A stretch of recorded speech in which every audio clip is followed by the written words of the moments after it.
ಹೇಳಿ ಏನ್ ಮಾಡೋದೀಗ? ಹೀಗೆ ಬಿಟ್ಬಿಟ್ರೆ ನನ್ ಗಂಡನ್ನ ನನ್ ಮಗುನ ಏನ್ ಮಾಡ್ಬಿಡ್ತಾಳೋ ಏನೋ. ನಮ್ಮ ಮಾವನ್ ಪ್ರಾಣಕ್ಕೂ ತೊಂದ್ರೆ ಮಾಡ್ತಾಳೆ. ಹೇಳಿ ಸ್ವಾಮಿ, ಏನ್ ಮಾಡೋದು?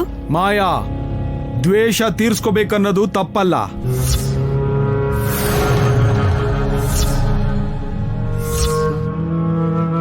ಆದ್ರೆ ಪರಸ್ತ್ರೀ ಗಂಡನ್ನ ನೀನ್ ಆಸೆ ಪಡೋದು, ಅದಕ್ಕೋಸ್ಕರ ಯಾವ ಪಾಪ ಮಾಡದೇ ಇರೋ ಪುಣ್ಯನ ಅವಳು ಹೊಟ್ಟೆಲ್ ಬೆಳೀತಿರೋ ಮಗುನ ಸಾಯಿಸ್ಬೇಕು ಅನ್ಕೋತಿರೋದು ನೀನ್ ಮಾಡ್ತಾ ಇರೋದು ಕ್ಷಮಿಸಕ್ಕಾಗ್ದೇ ಇರೋಂತ ತಪ್ಪು. ಅದಕ್ಕೆ ನಿನಗೆ ಗರುಡ ಬಂಧನದ ಜೊತೆಗೆ ಅಷ್ಟ ದಿಗ್ಬಂಧನ ಹಾಕ್ತಾ ಇದ್ದೀನಿ.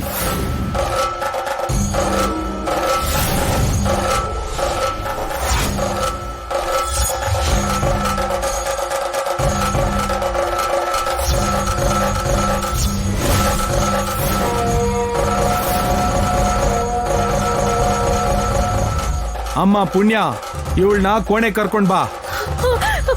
ನಡಿ. ಬಿಡು ಬಿಡು ನನ್ನ, ಬಿಡು ನನ್ನ. ಬಾ, ನನ್ನ ಬಿಡು. ಪುಣ್ಯ,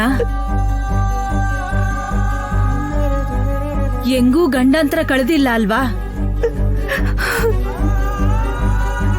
ಮಹಾದೇವಿ ಹುಟ್ಟವಳೆ ಅಂತ ನೀವು ಆನಂದ ಪಡ್ತಿದ್ದೀರಾ. ಆದ್ರೆ ಈ ಸಮಯದಲ್ಲೇ ಮಹಾದೇವಿ ಸತ್ತೋಗಿದ್ದು.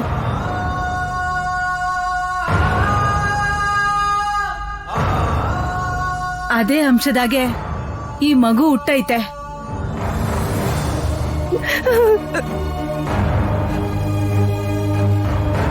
ತಿಂಗಳು ಪೂರ್ತಿ ಆಗದೆ ಹುಟ್ಟಿರೋ ಮಗು. ನೀನು ಮಗು ಉಳಿಬೇಕು ಅಂದ್ರೆ ನೀವೆಲ್ರೂ ಭಯ ಪಡ್ತಿರೋ ಹಂಗೆ 8ನೇ ತಿಂಗಳು ಪೂರ್ತಿ ಆಗೋಕೆ ಇನ್ನೂ 2 ದಿನ ಕಳಿಬೇಕು.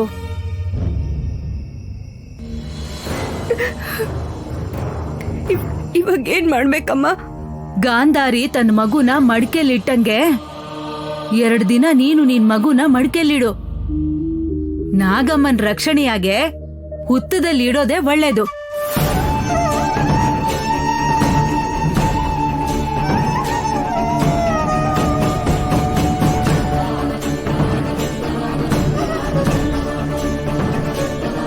ಹುಟ್ಟಿದ ಮಗುನ ಮಡಿಕೆ ಒಳಗಿಟ್ರೆ ಹೇಗಮ್ಮ?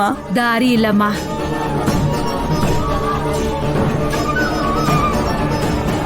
ಹುಟ್ಟಿದ ಮಗುನ ತಾಯಿಯಿಂದ ದೂರ ಮಾಡಿದ್ರೆ ಆ ತಾಯಿಗೆ ಎಷ್ಟು ನೋವಾಗ್ತೈತೆ ನನ್ಗೂ ಗೊತ್ತು.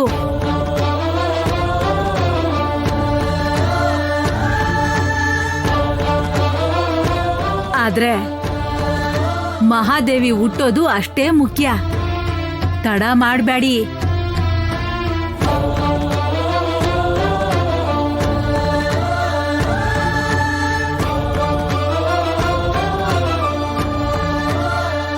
ನನ್ನ ನಾಗಮ್ಮನ ಮೇಲೆ ನನಗೆ ನಂಬಿಕೆ ಇದೆ.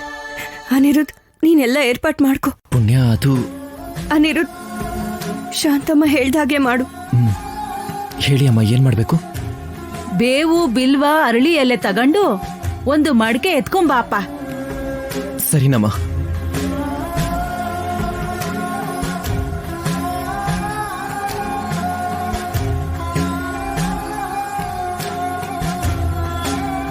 ಅಮ್ಮ, ಮಗುಗೇನು ಆಗಲ್ಲ ಅಲ್ವಾ? ಮಗುಗೇನಾದ್ರೂ ಆದ್ರೆ ಪುಣ್ಯ ಜೀವಂತವಾಗಿರಲ್ಲ. ಪುಣ್ಯಂಗೇನಾದ್ರೂ ಆದ್ರೆ ನಾನ್ ಸುಮ್ನೆ ಇರ್ತೀನೇನವ್ವ?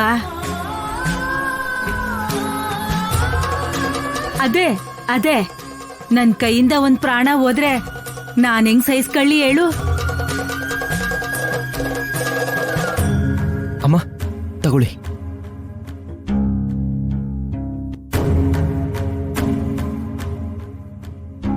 ರೂಪ, ಯಾವ ರೋಗನು ಬರ್ದಂಗೆ, ಕೆಟ್ಟ ಗಾಳಿ ಸೋಕ್ದಂಗೆ ಈ ಮಗಿನ ಕಾಪಾಡ್ತೈತೆ.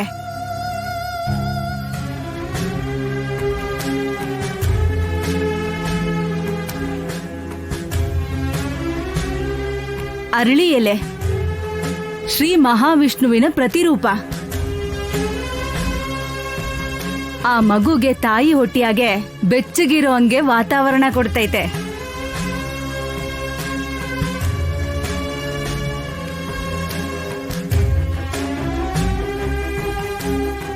ಕೊನೆಯಾಗೆ ಬಿಲ್ವಪತ್ರೆ ಎಲೆ. ಆ ಶಿವನ್ಗೆ ತುಂಬಾ ಇಷ್ಟವಾಗಿರುವಂತದ್ದು. ಸಾಕ್ಷಾತ್ ಆ ಭಗವಂತಾನೇ ಎಂತ ದುಷ್ಟಶಕ್ತಿನೂ ಬರೋದಕ್ ಬಿಡಕ್ಕಿಲ್ಲ.